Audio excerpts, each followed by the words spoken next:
हरे कृष्ण। सभी भक्तों के चरणों में कोटि कोटि दंडवत। ओम नमो भगवते वासुदेवाय। ओम नमो भगवते वासुदेवाय। ओम नमो भगवते वासुदेवाय। ओम अज्ञानं तिमिरान्धस्य ज्ञानाञ्जनशलाकया चक्षुरुन्मिलितं येन तस्मै श्रीगुरुवे नमः। श्रीचैतन्यमनोभीष्टं स्थापितं येन भूतले स्वयं रूपं कदा मह्यं ददाति स्वपदान्तिकम्।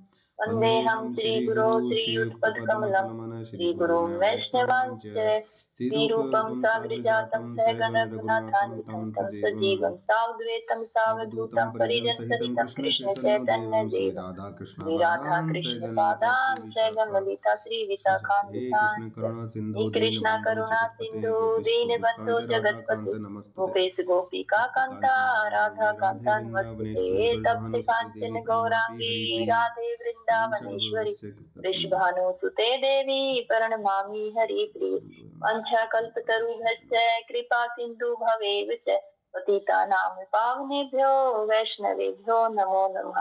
जय श्री कृष्ण चैतन्य प्रभु नित्यानंद श्री अद्वैत गदाधर श्रीवासादि गौर भक्तवृंद। हरे कृष्णा कृष्णा कृष्णा हरे हरे हरे रामा राम राम हरे हरे। नमः ओं विष्णुपादाय कृष्ण प्रेष्ठाय भूतले श्रीमते भक्ति वेदांत स्वामी इति नामिने। नमस्ते सरस्वती देवे गौरवाणी प्रचारिणे निर्विशेष शून्यवादी पाश्चात्य देश तारिणे।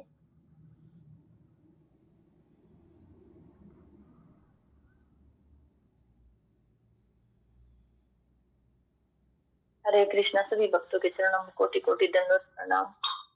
तो आशीर्वाद देना कि मैं कुछ बोल पाऊं तो है तो थोड़ा मुश्किल ही, कुछ समझ में भी ना आया। तो यह भाग 3 सांस्कृतिक पृष्ठभूमि का अवलोकन, अध्याय 11। शील प्रभुपाद। भारत के सबसे महान निराकारवादी द्वारा भगवान श्री कृष्ण एवं भगवत गीता पर ध्यान।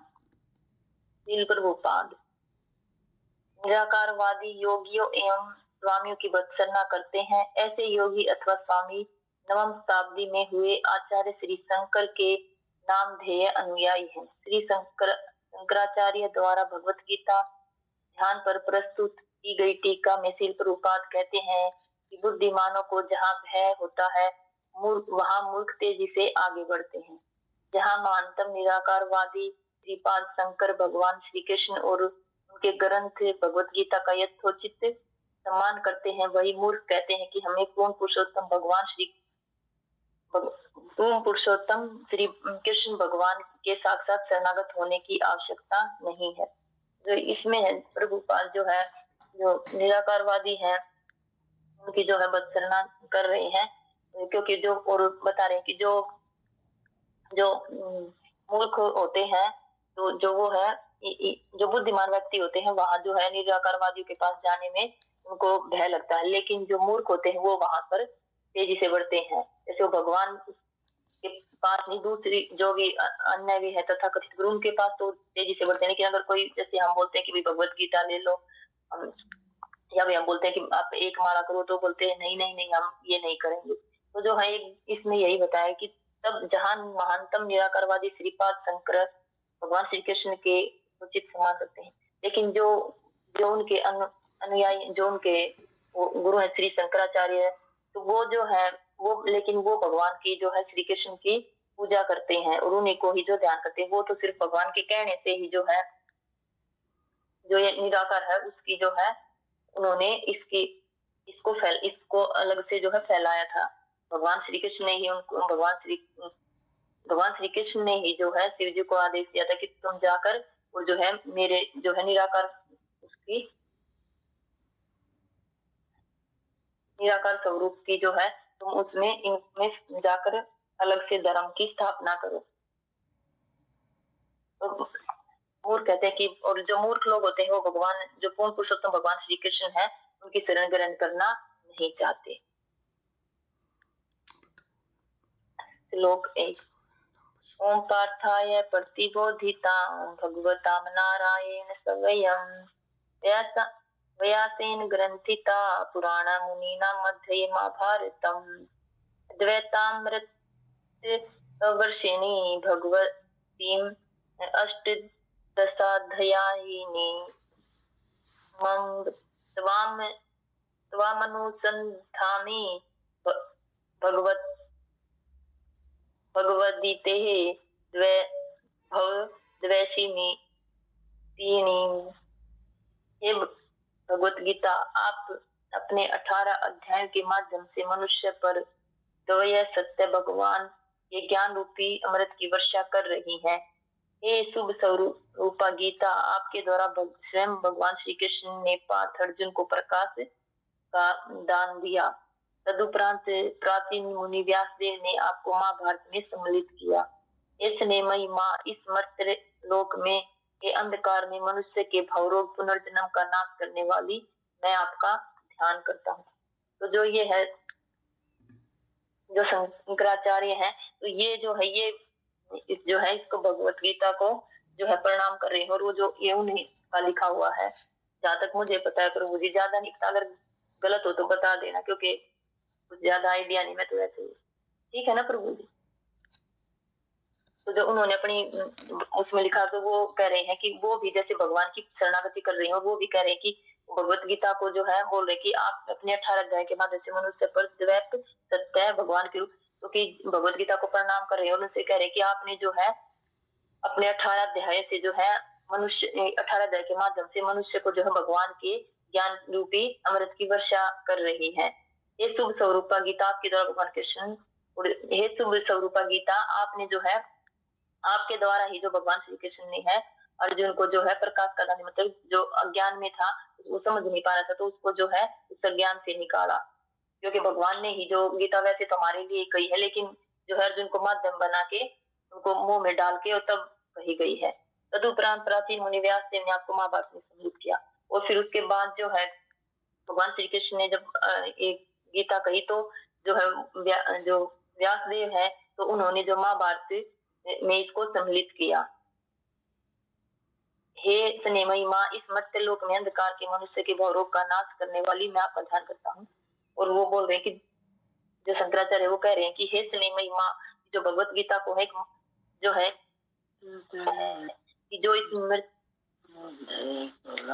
मर्त्यलोक में अंधकार में मनुष्य के भवरोग को नाश करने वाली है, कि जो हम पुनर्जन्म को बार बार जन्म मृत्यु का जो चक्कर है, इससे जो है हम अगर भगवत गीता को अच्छे से पढ़ते हैं, तो भगवत गीता इसमें माँ के समान बताई उन्होंने कि इसका ध्यान करने से जो है हम जो जन्म मरण के चक्कर है उससे हम छूट सकते हैं। और ऐसी जो है स्नेहमयी माँ भगवत गीता में आपका ध्यान करता हूँ, ये जो है शंकराचार्य कह रहे हैं।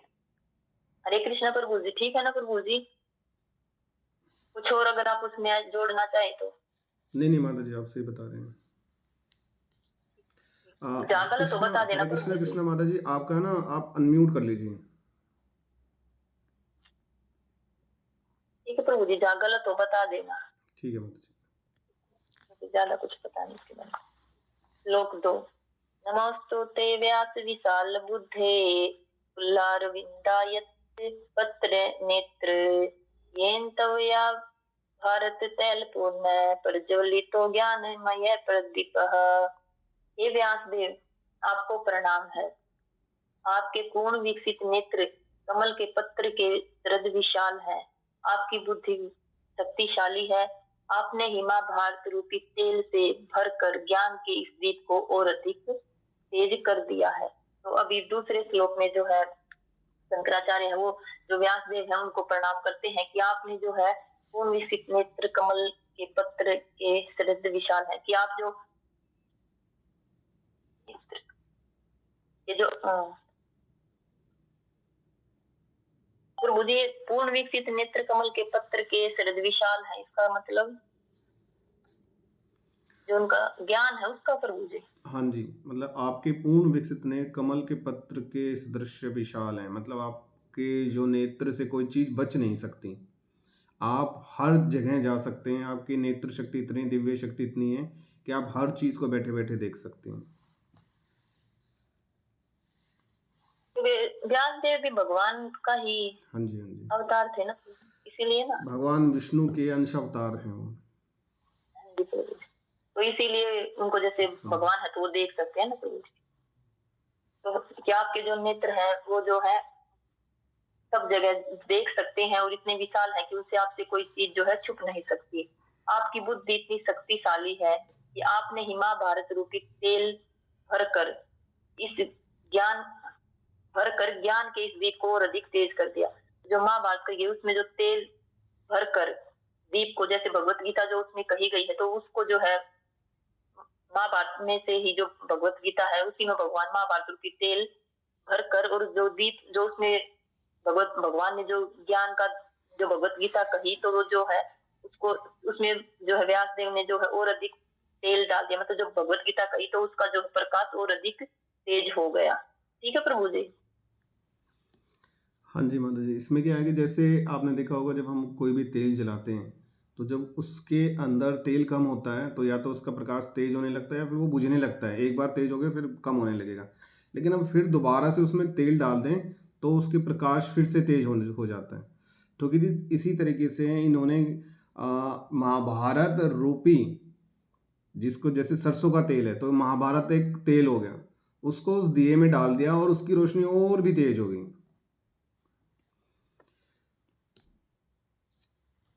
ठीक है प्रभु जी। तात्पर्य तिलपाद शंकराचार्य भौतिक प्राकृत दृष्टिकोण से एक निराकारवादी थे, परंतु उन्होंने सच्चिदानंद विग्रह के नाम से जाने जा रहे अप्राकृत और आनंद में ज्ञानमय स्वरूप को कदाचित अस्वीकार नहीं किया, जो इस भौतिक दृष्टि से पहले ही अस्तित्ववान था।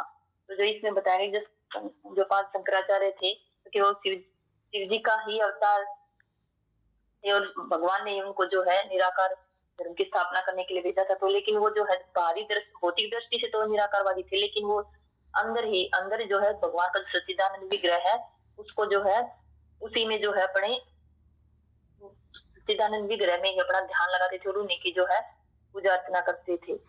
लेकिन इस भौतिक दृष्टि से पहले भी अस्तित्ववान था कि जो भगवान का जो स्वरूप है भगवान तो पहले से ही है, तो जो उन्हीं में उन्होंने ध्यान लगाया, सिर्फ भगवान के कहने से ही उन्होंने जो अपने धर्म की स्थापना की। लेकिन वो हमेशा भगवान शिव जी जो है हमेशा जो शंकराचार्य है शिव जी के रूप में थे, वो हमेशा ही जो भगवान का विग्रह है और उन्हीं में जो है अपना ध्यान लगाते थे और उन्हीं में आनंद में रहते थे। लेकिन दूसरों को उन्होंने ये सब सिखाया। बाहर उन्होंने नहीं बताया कि जैसे भाई मैं भी उनका जो है ध्यान करता हूँ भगवान का, सिर्फ क्योंकि भगवान ने ही उन्हें आदेश दिया कि निराकार ब्रह्म की जो आप स्थापना करो। जब श्री शंकर ने परम ब्रह्म को निराकार कहा तो उनका अर्थ था कि भगवान के सच्चिदानंद स्वरूप में और साकारता की भौतिक धारणा के बीच कोई भ्रांति उत्पन्न न हो। तो जब उन्होंने जो है श्री शंकर ने परम ब्रह्म की को निराकार कहा कि जो भगवान की निराकार है, जो भगवान की ज्योति है, ज्योति तो है लेकिन उन्होंने ये नहीं कहा कि भगवान का जो स्वरूप है वो नहीं है या उनका जो सकारात्मकता भौतिक धारणा के बीच कोई भ्रांति नहीं। तो उन्होंने जो है ये सिर्फ ये कहा कि जो भगवान का प्रकाश है उसको जो है ब्रह्म ज्योति कहा, लेकिन जो उसके आगे है उन्होंने उसकी व्याख्या नहीं की। लेकिन इसका मतलब नहीं उन्होंने नहीं कहा तो वो है नहीं। गीता पर अपनी टीका के आरंभ में ही वे इसकी पुष्टि करते हैं कि परमेश्वर भगवान श्री नारायण इस भौतिक सृष्टि से परे हैं। उन्होंने जो ये 2 श्लोक दिए तो उन्होंने जो है पहले ही बता दिया कि जो सृष्टि के भगवान जो है वो एक दिव्य पुरुष है और उनकी जो है वो भौतिक सृष्टि से परे है, यानी कि उनका जो वो अपने उनका आध्यात्मिक लोक है। सृष्टि से पूर्व भी भगवान दिव्य पुरुष के रूप में वर्तमान थे और उनको भौतिक रूप से कोई प्रयोजन नहीं है। जब सृष्टि का निर्माण नहीं हुआ था तो भगवान जो है उससे भी पहले से हैं। सृष्टि का निर्माण होता है चाहे सृष्टि की जब प्रलय होती है तो भी भगवान उससे पहले भी रहते थे और हमेशा भगवान रहेंगे। ऐसा नहीं कि जो उससे पहले भगवान नहीं थे सृष्टि का निर्माण के बाद हुए, तो ऐसा नहीं है। और उनको भौतिक रूप से कोई प्रयोजन नहीं है और भगवान जो है ना उनका शरीर भौतिक है और ना ही उनका कोई भौतिक उद्देश्य होता है। यही है ना प्रभु जी, प्रयोजन का उद्देश्य ही होता होगा। भगवान श्री कृष्ण वही परम ईश्वर है एवं भौतिक शरीर से उनका कोई संबंध नहीं है। जो भगवान श्री कृष्ण है वो परम ईश्वर है और जो उनका जो है उनका संबंध भौतिक शरीर से नहीं होता और भगवान का संबंध जो हमारी इस भौतिक शरीर से नहीं है, जो हमारी आत्मा है उससे हम जो है भगवान का संबंध है। वे अपने नित्य अपराकृत स्वरूप से अवतरित होते हैं। वे अपने नित्य अपराकृत, और भगवान का जो शरीर है वो भी दिव्य है, और वो जो है उसी के रूप में अवतरित होते हैं। जैसे जब भगवान श्री कृष्ण के रूप में अवतरित होते हैं, वो जो है चतुर्भुज रूप में ही जो है अवतरित हुए थे। तो तब जब इस देव की माता ने और जो है वसुदेव ने उनसे कहा था कि आप जो है जो अपने है जैसे द्विभुज में आ जाइए, तो तब भगवान जो है द्विभुज रूप धारण किया था, और जो है ऐसे ही सभी के जैसे उन्होंने फिर अपना रूप बनाया था। परंतु मूर्ख लोग उनके शरीर को हमारे समान, शरीर के समान ही मान बैठते। लेकिन जो मूर्ख लोग वो कहते हैं कि जैसे हमारा शरीर है हड्डी मांस का, इन सब का, तो भगवान का शरीर भी ऐसा ही है। लेकिन ऐसा नहीं है। भगवान का शरीर सच्चित आनंद है, और वो हमारे जैसे नहीं है। भौतिक शरीर भगवान धारण नहीं करते, वो तो सिर्फ अवतरित ही होते हैं।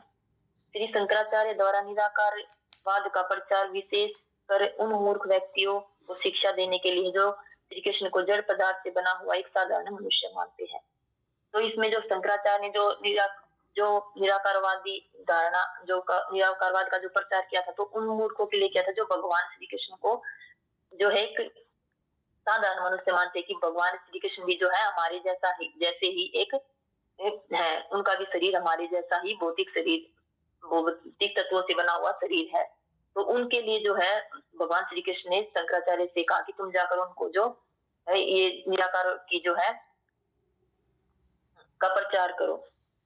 ठीक है प्रभु जी, हरे कृष्णा प्रभु जी। माता जी कुछ ऐड कर।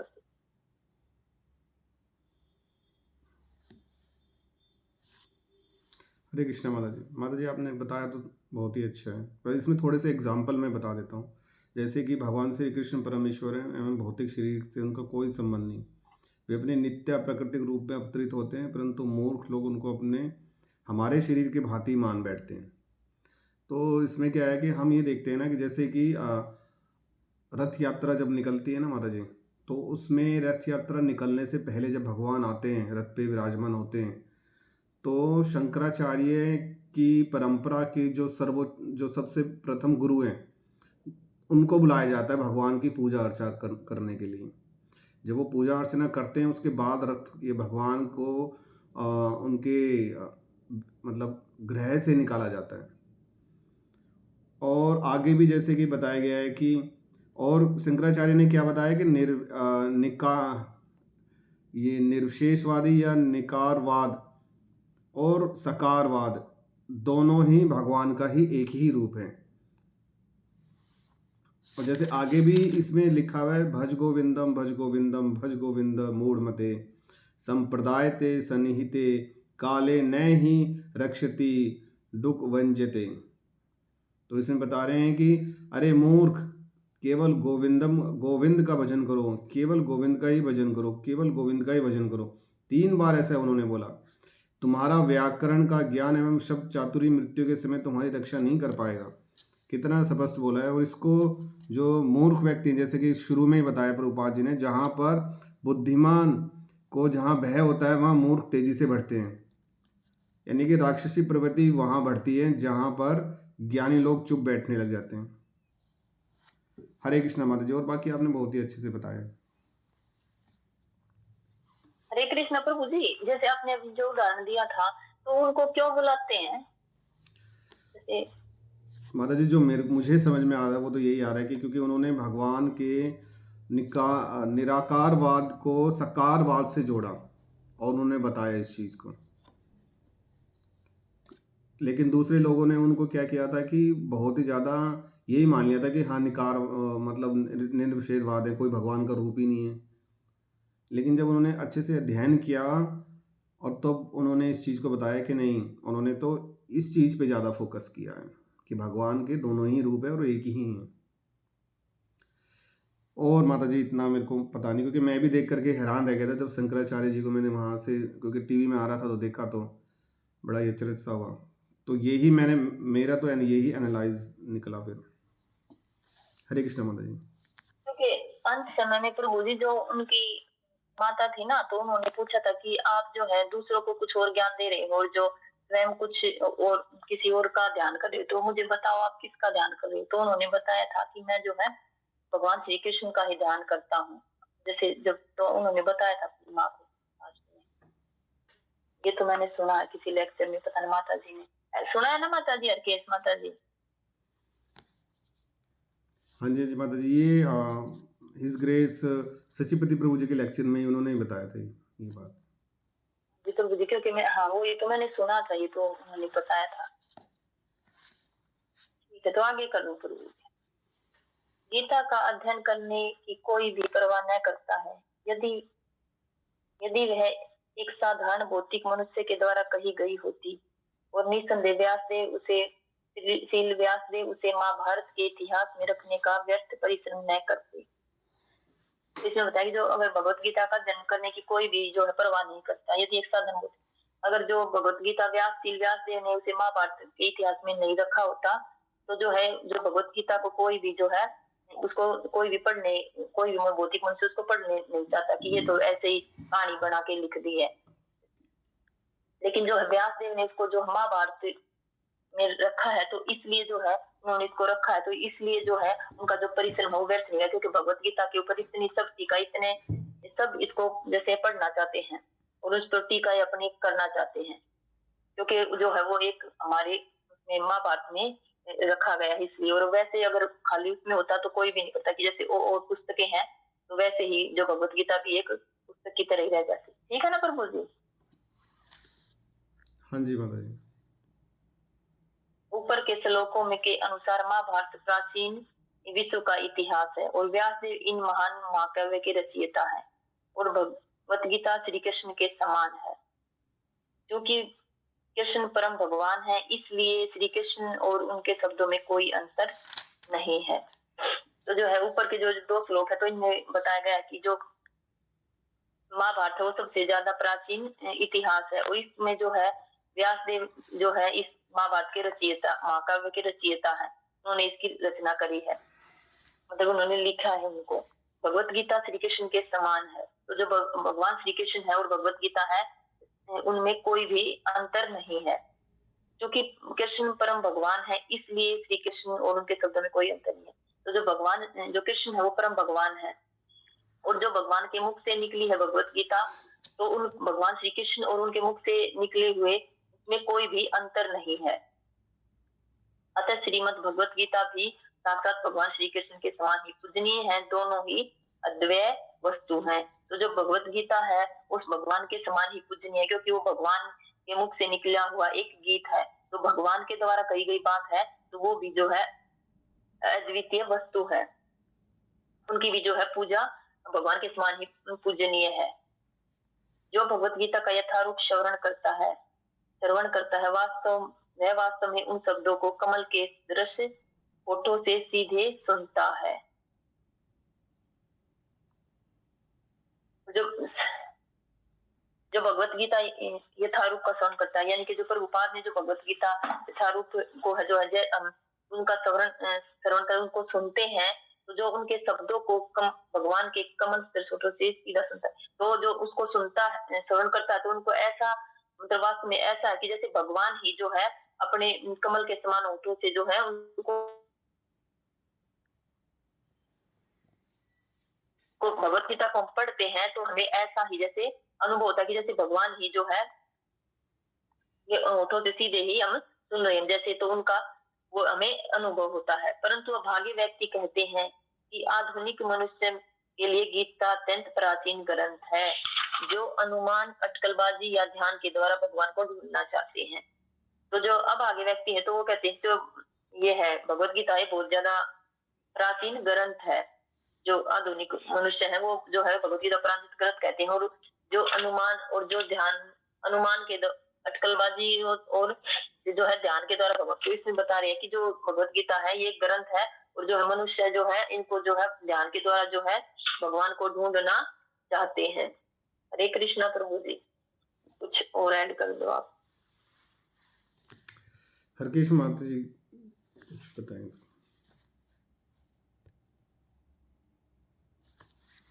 पता ना कहाँ सो गई हरकेश माता जी।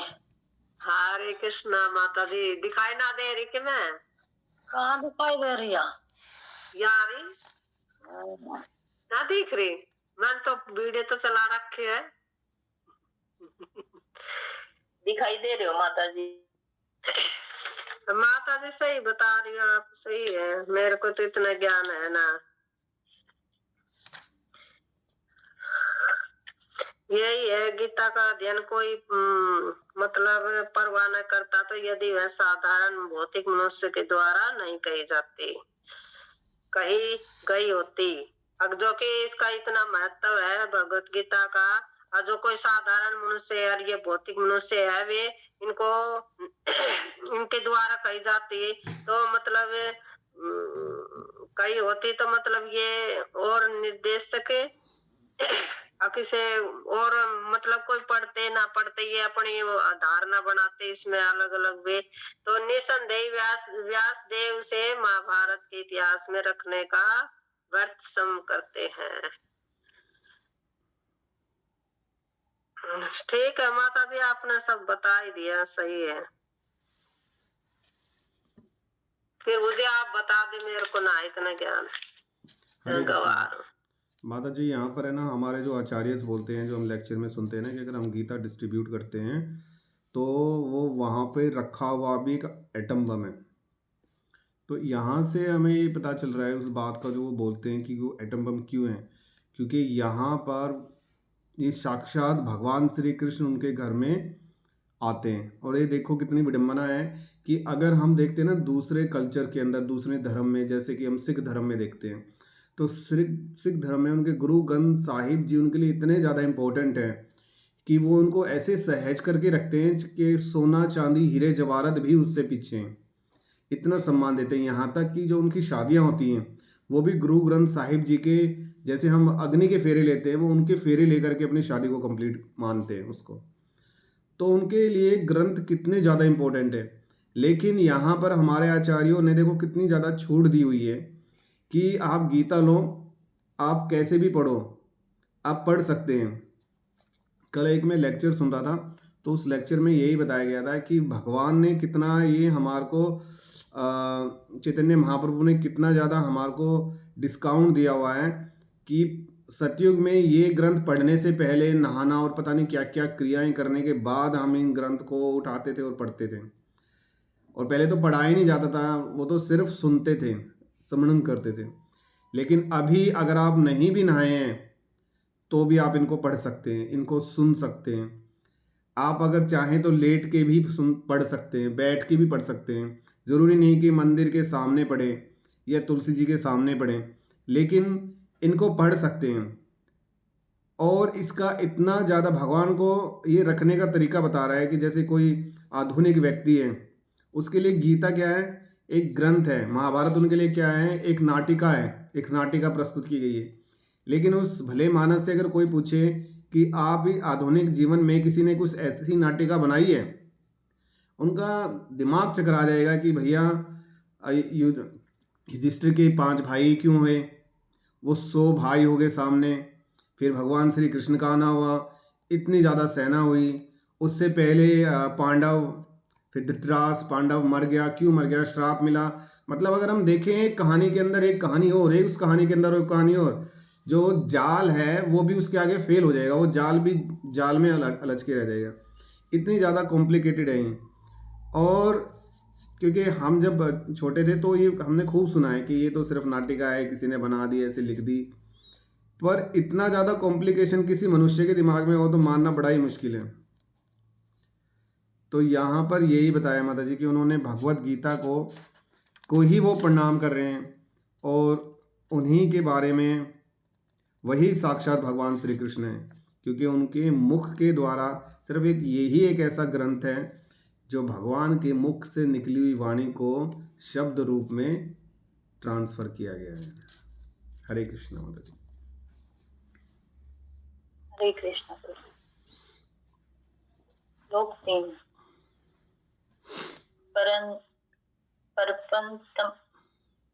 परपंत पारिजातस्य स्तोत्र वेत्र कृपाणये ज्ञान मुद्राय कृष्णाय गीतामृत दुहे नमः। हे कृष्ण, आपको नमस्कार है। आप समुद्र से उत्पन्न लक्ष्मी जी और आपके चरण कमलों में शरणागत भक्तों के आश्रय हैं। आप अपने भक्तों के लिए निसंदेह कल्प वृक्ष हैं। आपके एक हाथ हस्त कमल में गाय को चराने के लिए वेत्र छड़ी है और दूसरा हस्त कमल उठा हुआ है और अंगूठा आपकी अगली उंगली के सिरे को स्पर्श कर रहा है, जो अप्राकृत ज्ञान का सूचक है। हे परम ईश्वर भगवान, आपको नमस्कार है, क्योंकि आप गीता मृत रूपी दूध के दोहन करता है। तो शंकराचार्य है वो अपनी भगवत गीता जो तीसरा है उसका श्लोक है उसका जो है बता रहे हैं। तो कि वो जो कह रहे कि हे भगवान आपको नमस्कार, हे भगवान श्री कृष्ण मैं आपको नमस्कार करता हूँ। और जो आप जो है समुद्र से उत्पन्न माता लक्ष्मी और जो आपके चरण कमलों में बैठे भक्तों के सबके आप आश्रय दाता है। आप अपने भक्तों के लिए निसंदेह कल्पवृक्ष हैं और जो आप अपने भक्तों के लिए कल्पवृक्ष के समान है, जो आप उनकी सभी इच्छाएं पूरी करते हो कल्पवृक्ष के समान। आपके एक हाथ में गाय को चराने के लिए छड़ी है और दूसरा हाथ उठा हुआ है और अंगूठा आपकी अगली उंगली के सिरे को स्पर्श कर रहा है। प्रभु जी इसका क्या मतलब हुआ, ये समझ में ना आया। तो क्या मतलब ये है कि एक हाथ में तो छड़ी है भगवान के और दूसरे हाथ का जो उनका अंगूठा है ना, मुझे अनम्यूट करो। हरे कृष्णा प्रभु जी, अनम्यूट करो। सॉरी माता जी। ये एक हाथ में तो छड़ी है भगवान के, दूसरा वो बता रहे हैं कि दूसरे हाथ का मतलब उनके जो ये वाला अंगूठा है हमेशा छोटा होता है, लेकिन ये अगली उंगली के सिरे को स्पर्श कर रहा है, मतलब इतना लंबा उनका अंगूठा है जो अप्राकृतिक ज्ञान का सूचक है। मतलब ये हमारे प्रकृति में ऐसा मिलता ही नहीं है। जरा से भी किसी का अंगूठे के इधर ऐसे कुछ निकल जाए तो उसको एबनॉर्मल काइंड में बोल दिया जाता है कि ऐसा तो होता ही नहीं। हरे कृष्ण। तो जो है सीधे स्पर्श करा जो अप्राकृतिक ज्ञान का सूचक कि भगवान जो है उनमें अप्राकृतिक जो ज्ञान है वो भगवान से ही चला रहा है, वो जो है हमारा भौतिक ज्ञान से बहुत ज्यादा ऊपर का ज्ञान है। ये परम ईश्वर भगवान आपको नमस्कार है, क्योंकि आप गीता अमृत रूपी दूध के दोहन करता है। तो हे भगवान मैं आपको जो है नमस्कार करता हूँ, क्योंकि आपने जो है श्रीमद् भगवत गीता का जो है आपने ही दूध के समान है, आपने इसका दोहन किया है, उस दूध को हमारे लिए निकाला है, हमारे लिए कही है। तो हे भगवान मैं आपको नमस्कार करता हूँ। तो जो इसमें जो है शंकराचार्य जी तीसरे अपने भगवत गीता के श्लोक में जो भगवान को जो है भगवान का स्वरूप और उनके जो है भगवान क्या कार्य करते उसके बारे में बता रहे हैं। हरे कृष्ण। तो मुझे आगे करूं। तात्पर्य श्रीपाद शंकराचार्य सुस्पष्ट रूप से कहते हैं, अरे मूर्ख, केवल श्री गोविंद का भजन करो। भगवत गीता स्वयं श्री नारायण के द्वारा कही गई है। इतने पर भी मूर्ख लोग नारायण को खोजने के लिए अपने अनुसंधान कार्य खोज में ही लगे ही रहते हैं। फलस्वरूप वे अभागे हैं और अपना समय जो है व्यर्थ ही नष्ट कर रहे हैं। तो जो इसमें शंकराचार्य जो है श्रीपाद शंकराचार्य वो स्पष्ट रूप से कहते हैं कि अरे मूर्खो, जो भगवान श्री कृष्ण है गोविंद है उनका ही जो तुम है भजन करो। और जो भगवत गीता है वो स्वयं भगवान नारायण भगवान श्री कृष्ण के द्वारा ही कही गई है। लेकिन जो मूर्ख लोग हैं वो फिर भी जो है नारायण के खोजने के अनुसंधान कर, तो वो जो है भगवान को जो है अपने अलग जैसे कोई ज्ञानी तपस्वी इन सब के द्वारा जो भगवान को खोजने में लगे रहते हैं। और जो भगवान श्री कृष्ण ने जो है जो भगवत गीता अपने मुख से कही है उसको जो पढ़ने में और उसके जैसे शास्त्रों का अध्ययन करते हैं, तो जो भगवत गीता का अच्छे से जो है भगवान ने कही है तो उसका जो है उसको कोई नहीं पढ़ रहा। तो वो अपने अपने अलग तरीके से जो है भगवान को खोजने में लगे रहते हैं। और जो भगवान ने बताया है कि जो है भक्ति के द्वारा ही मुझे जो है प्राप्त किया जा सकता है, मुझे देखा जा सकता है, तो उस पर कोई भी जो है ये है मूर्ख लोग जो है उस पर ध्यान नहीं देते। फलस्वरूप अभागे हैं और अपना समय और वो इतने वो अभागे हैं क्योंकि जो है सीधा जब पता है कि भगवत गीता है उसके द्वारा ही हम भगवान को जो है जान सकते हैं देख सकते हैं, लेकिन उस पर जो बताया गया उस पर तो ध्यान नहीं दे रहे, अपने आप ही अपने जो समय को व्यर्थ ही नष्ट कर रहे हैं अपनी खोजों के द्वारा। भगवान को जानने की वो चेष्टा कर रहे हैं। श्री नारायण कभी भी अभागे नहीं है और न ही दरिद्र है। और जो भगवान श्री नारायण है तो वो अभागे न ही दरिद्र है। तो जो इसमें शायद जो वो कहते हैं कि मैं भी नारायण और आप भी, तुम भी नारायण, मैं भी नारायण, हम भी जो है अंत में हम भी जो है भगवान ही बन जाते हैं। अभी भगवान बनने की जो वो भी कहते हैं कि जैसे वो ध्यान करते हैं कि हम भी जो है भगवान बनने की, जैसे अब हम भक्ति करें तो ऐसा ही है ना प्रभु जी कुछ, कि वो भी जैसे वो नारायण ही बोलते हैं ना अपने आप को कि मैं भी नारायण और आप भी नारायण। हाँ जी माता जी, वो तो बोलते हैं जो कि है मैं भी नारायण, तुम भी नारायण, सब नारायण है यहाँ पर। लेकिन उसमें से जैसे कोई गरीब होता है, कोई दुखी होता है, तो जो है तो इसमें वो खुद नारायण है, तो फिर वो जैसे दरिद्र है और अब आगे कैसे होंगे, क्योंकि भगवान तो दरिद्र और अब आगे नहीं है, इसीलिए कही गई ना ये बात।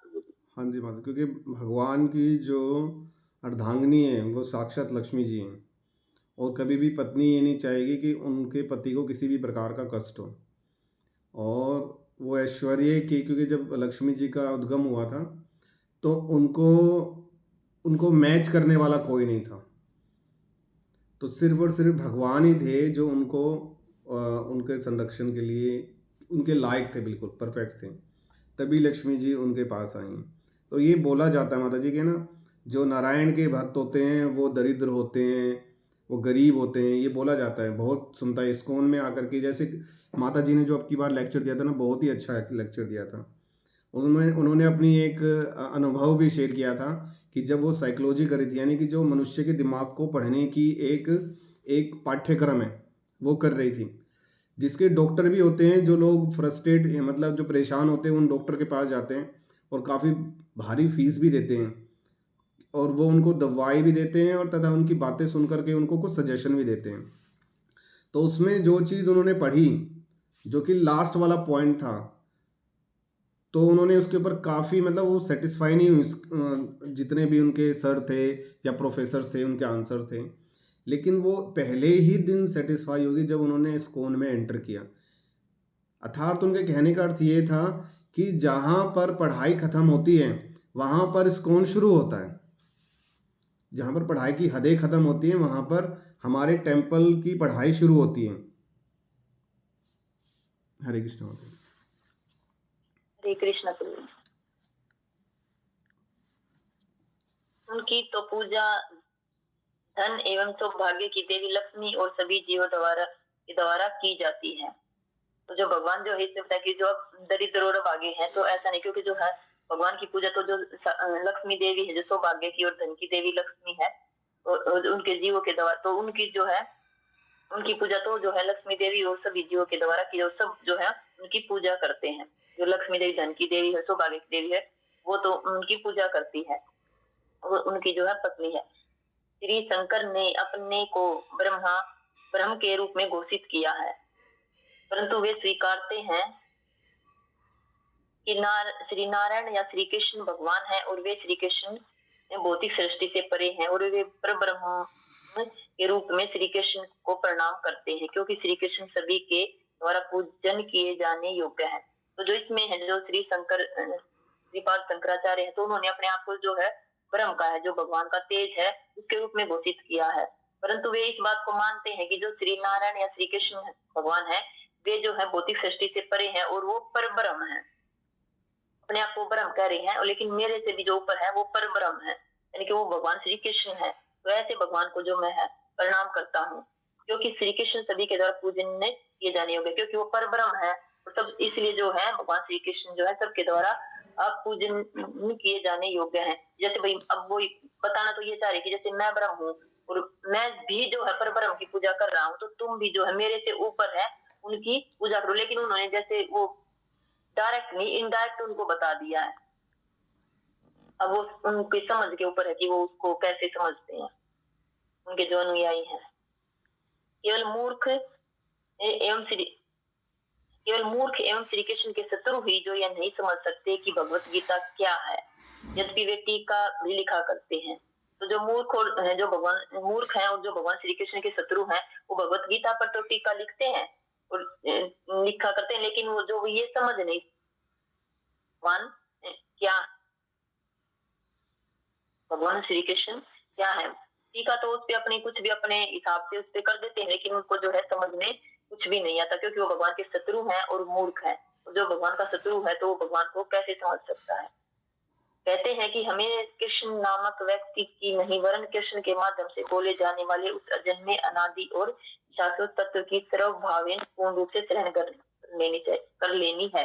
तो इसमें बताया कि जो भगवान श्री कृष्ण है, तो जो व्यक्ति के रूप में है, उनकी शरण ग्रहण नहीं करी, बल्कि उनके द्वारा जो बोले जाने अजन्मे, अनादि और शाश्वत तत्व के स्वभावी रूप में शरण ग्रहण करनी चाहिए। यानी कि जो उनके शास्त्र है भगवान की, जैसे भगवत गीता भगवान के द्वारा बोली गई है, या भागवतम है भगवान की, उसमें लीलाएं हैं, तो जो है उनका जो है वो अजन्मे, अनादि तत्व, तो उनकी जो है हमें शरण ग्रहण करनी चाहिए। तो उनके द्वारा ही जो है हम भगवान को जैसे देख सकते हैं, समझ सकते हैं। हमारे आचार्य जी ये कि जब शास्त्रों का अध्ययन करेंगे तो हम कानों के माध्यम से, जैसे भक्ति सिद्धांत सरस्वती ठाकुर कहते हैं कि जो हम भगवान को जो देखते हैं वो कानों के माध्यम से ही देखते हैं, क्योंकि जब तक उनकी लीलाएं सुनेंगे नहीं, तो ऐसे मंदिर में जाके दर्शन करके आ गया विग्रह के, तो उसका हमें कुछ समझ में आएगा, देख भाई बहुत सुंदर है, बहुत सुंदर कपड़े पहने। लेकिन जब हम ये शास्त्रों का अध्ययन करते हैं और जब हमारे वरिष्ठ आचार्य उनसे सुनते हैं, तब हमें जैसे पता चलता है कि भगवान श्री कृष्ण कौन है, वो क्या करते हैं, उनका धाम क्या है। तो ये सब चीजें जो है हमें जो है उनके जो मुख से बोलने वाली जो भगवत गीता है, या उनके जो कार्यकलाप है, जैसे जो भागवतम है, तो उनकी जो शरण, हमें उनकी शरण ग्रहण करनी है, ना कि जैसे हम भगवान के जो व्यक्ति स्वरूप में है तो उनकी शरण ग्रहण करी मतलब उनके जो बोले जाने वाली भगवत गीता और भागवतम की शरण ग्रहण कर लेनी है। जहाँ देवतागण चलने में भी डरते हैं, वहां मूर्ख आगे भागा करते हैं। तो ऐसी जगह पर जहाँ देवतागण जाने से डरते हैं, लेकिन जो मूर्ख लोग होते हैं वो ऐसी जगह पर भागे जाते हैं कि जहाँ पर जो है भगवान के जो शास्त्र ये सब रहते हैं, वो तो वो उससे जो है दूर भागे जाते हैं। जैसे देवता भी वहां जाने से डरते हैं, वो ऐसी जगह पर जाते हैं कि जहाँ पर जो है देवता भी जाने से डरते हैं, और वो अब आगे वहां जाते हैं। जहाँ महानतम निराकार श्रीपाद शंकर ने भगवान श्री कृष्ण के ग्रंथ भगवत गीता का यथोचित सम्मान करते हैं, वही मूर्ख कहते हैं कि हमें पूर्ण पुरुषोत्तम भगवान श्री कृष्ण के साक्षात शरणागत होने की कोई आवश्यकता नहीं है।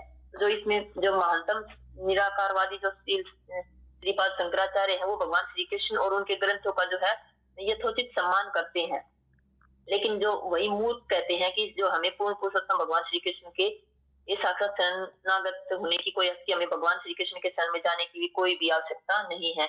जबकि जो उनके गुरु है शंकराचार्य जी, वो तो भगवान श्री कृष्ण और जो है उनके ग्रंथ है भगवत गीता, उनका सम्मान करते हैं, लेकिन जो उनके अनुयायी है वो इस चीज को नहीं मानते और वो भगवान श्री कृष्ण की शरण ग्रहण करना नहीं चाहते। ज्ञान के प्रकाश से विहीन ऐसे व्यक्ति नहीं जानते कि भगवान श्री कृष्ण अद्वैय परम है और उनके भीतर और बाहर कुछ भी अंतर नहीं है। भीतर और बाहर का में अंतर अनुभव इस द्वैत अर्थात भौतिक जगत में ही होता है। अद्वैय परम जगत में इस प्रकार का कोई अंतर नहीं है, क्योंकि वहां प्रत्येक वस्तु अप्राकृत सच्चिदानंद है और भगवान श्री नारायण और भगवान श्री कृष्ण उसी अद्वैय परम जगत के हैं। अद्वैय जगत का व्यक्तित्व यथार्थ है और वहां शरीर और आत्मा में कोई अंतर नहीं है।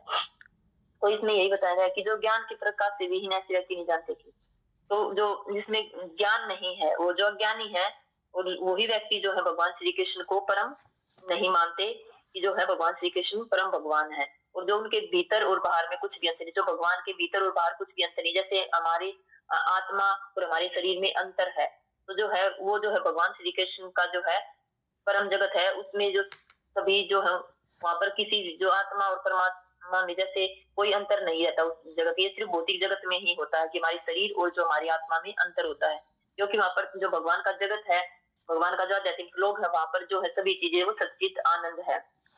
और वो जैसे भगवान फल खाते हैं तो फल जैसे भगवान की खा लेते हैं और भगवान की सेवा कर देता है, तो उसके बाद वैसे का वैसा वहीं पर रहता है, वो नष्ट नहीं होता, सच्चित आनंद है। और भगवान श्री नारायण और भगवान श्री उसी परम जगत के हैं, और जो भगवान श्री नारायण या भगवान श्री कृष्ण है वो उसी परम जगत के हैं। अद्वैत जगत का व्यक्तित्व यथार्थ है और वहां शरीर आत्मा, और भगवान के जो धाम है वहां पर जो है शरीर और आत्मा में कोई भी अंतर नहीं है। हरे कृष्णा प्रभु जी, आप ही कुछ शॉर्ट फॉर्म में बता दो, टाइम ज्यादा ले गया, मैंने देखा ही नहीं, क्षमा करना। हरे कृष्णा। निमादा जी आपने बहुत ही अच्छे से समझाया सारा सब कुछ, बहुत सुंदर। कुछ और ऐड नहीं करना प्रभु जी।